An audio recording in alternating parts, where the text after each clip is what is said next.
김청래입니다. 우리 장관님, 예. 장관님 하실 만합니까? 다소 이제 의정 활동보다 더 업무량이 상당히 폭주하는 것 같습니다. 국방위원, 국회의원 할 때와 장관 할 때 뭐가 좀 다르던가요?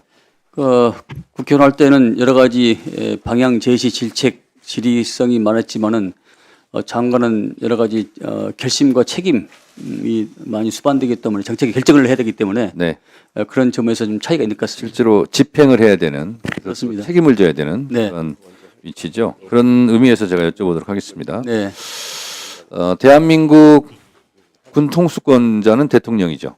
그렇습니다. 예. 근데 군 통수권자와 내란 수계가 겸임을 한 적이 있습니다. 아시죠?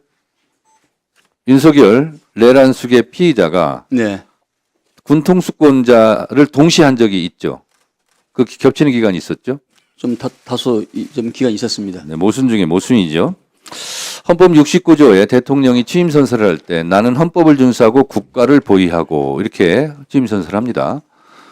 근데 이 현직 대통령 군 통수권자가 헌법을 위반했다 하여 그리고 위반 정도가 중대하다 하여 헌법재판소에서 8대0 전원일치로 파면되었죠. 네, 그렇습니다. 그런데 이 헌법만 파괴한 것이 아니라 헌법을 준수하고 국가를 보위하고 그래서 보위라는 뜻이 무슨 뜻인지 알고 계시죠? 네, 보호하고 지킨다는 뜻이죠.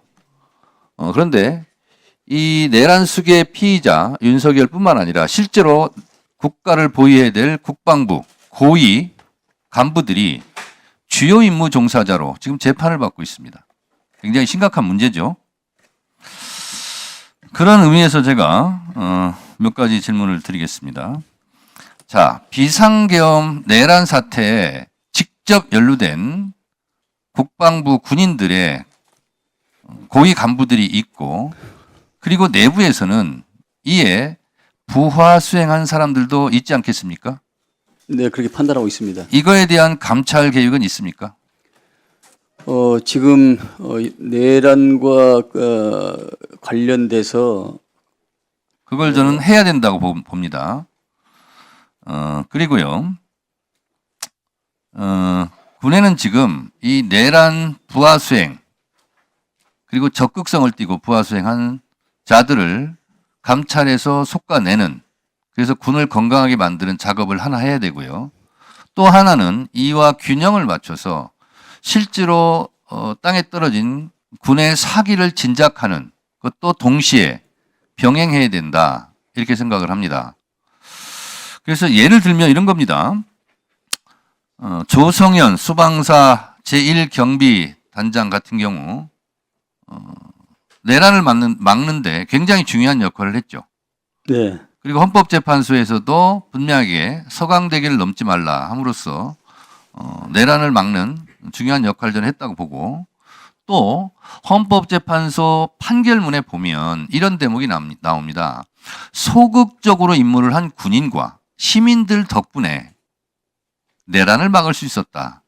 헌법재판소 공식 판결문에 이렇게 나옵니다. 그러면 소극적으로 임무를 했다는 것은 실제로 저항을 했다는 뜻이거든요. 그래서 이런 조성현 대령을 비롯한 이렇게 내란을 막는데 또 힘써 일한 군인들이 있을 겁니다. 그래서 옥석을 구분하는 그래서 적극적으로 가담하거나 부하 수행하거나 내란에 참여했던 사람들은 처벌을 해야 되는 것이고 헌법재판소 판결문에 나와 있는 것처럼 소극적으로 임무를 수행한 사람들에게는 상을 줘야 되는 것이다. 그래서 그것을 해야 될 것이 우리 국방부 장관의 특수한 임무가 아니겠는가 그런 생각이 듭니다. 네, 정청래 의원님께서 말씀하신 그 내용을 제가 말씀을 드리면은 조금 있다가요. 제가 시간이 예. 없으니까요. 그래서 그 중에 하나로 저는 국방부에는 왜 차관이 한 명인가 2차관 제도를 도입하는 것이 어떨까 그런 제안을 드립니다. 그래서 국방부 업무가 크게 본령으로 보면 군정과 군령이 있지 않습니까? 예, 근데 이 무인기라든가 드론이라든가 이런 군령 체계를 어지럽힌 그런 경우가 실제로 있지 않습니까? 그리고 현역 장교의 놀라운 증언도 있고 또 외환 유치죄에 대한 짙은 혐의도 있고 그래서 군령을 또 바로 세워야 되는 그것도 국방부 장관의 임무라면 군정과 군령을 좀 나누어서 제2차관 제도를 도입해서 군의 사기도 진작하고 또 적극 가담자를 색출하기도 하고 그래서 전반적으로 국방부의 위상을 좀 높이는 그러한 일에도 적절하다. 그래서 제2차관 제도를 저는 도입할 것을 한번 검토해 보셨으면 좋겠다 이런 생각이 들고요.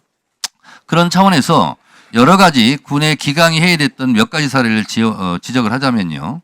우크라이나 군수품 지원 내역을 실제로 모르거나 감추고 있지 않나 이런 생각이 듭니다. 문재인 정부 때는요. 비살상용 의약품, 의류 등을 주로 지원했는데 윤석열 정부 들어서는 군수 자원을 지원했는데 이것도 거의 뭐 무상 대여가 아니라 무상 양도를 해가지고 지원한 것이 어디로 가 있는지도 모르고 내역도 파악을 못하고 있더라고요. 그래서 이것도 파악을 하셔서 저한테 보고해 주시고요. 그 다음에 비상계엄 사태 전에 무인기 자세히 말씀드리지 않았습니다만 이것도 자세하게 해야 되는데 무인기를 10월에 띄웠는데요. 이 띄우려면 5, 6월에 이것을 준비됐다는 거 아니겠습니까? 그러면 비상계엄을 5, 6월에 이미 실행한 것이 아닌가 작전을 세워서 그런 생각이 들고 병무청장님